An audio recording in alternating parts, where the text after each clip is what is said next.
My stepmom and dad took my sister on vacation, left me behind, and laughed about it, but they didn't expect what I'd do next. Hey Reddit.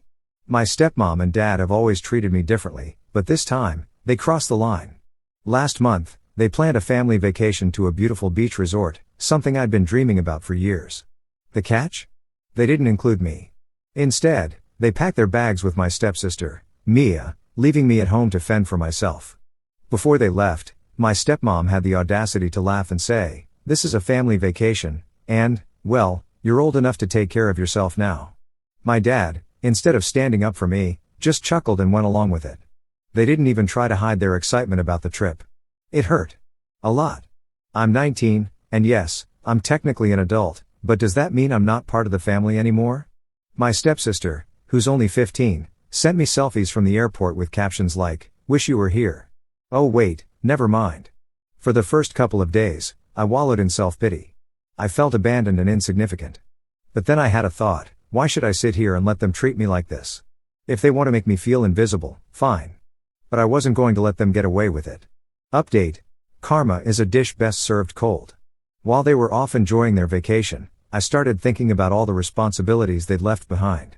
My dad owns a small landscaping business, and guess who helps him with the admin work? Me. He's terrible with technology, so I manage his emails, invoices, and scheduling. If I decided to step back, things would fall apart pretty quickly. I logged into the work email and saw a mountain of new messages. Some were urgent requests from clients, others were complaints about unfinished work. Normally, I'd sort through everything and fix the problems, but this time? I didn't lift a finger. Instead, I put an out-of-office reply on the email. Due to unforeseen circumstances, all operations are on hold until further notice.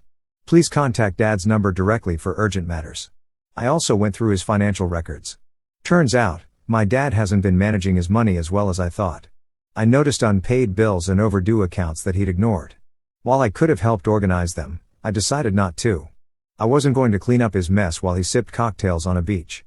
By the third day, my dad started calling me nonstop. I didn't answer.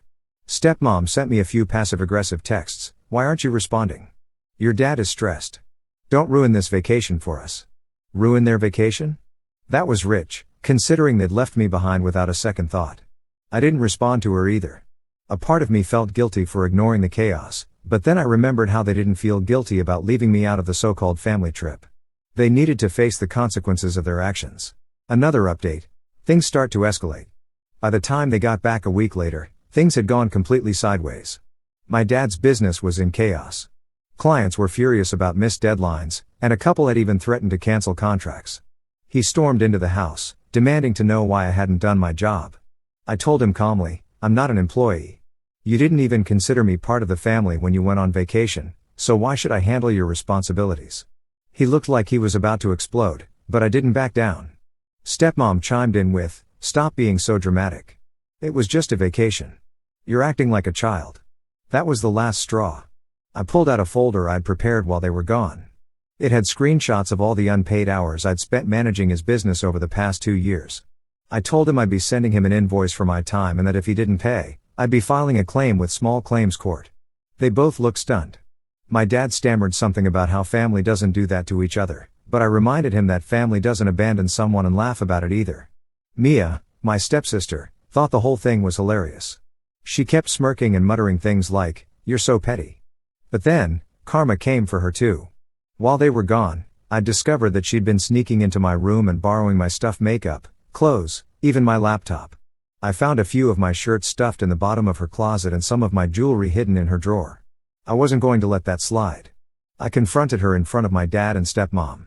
She tried to deny it at first, but when I pulled out the photos I'd taken as evidence, she had no choice but to return everything.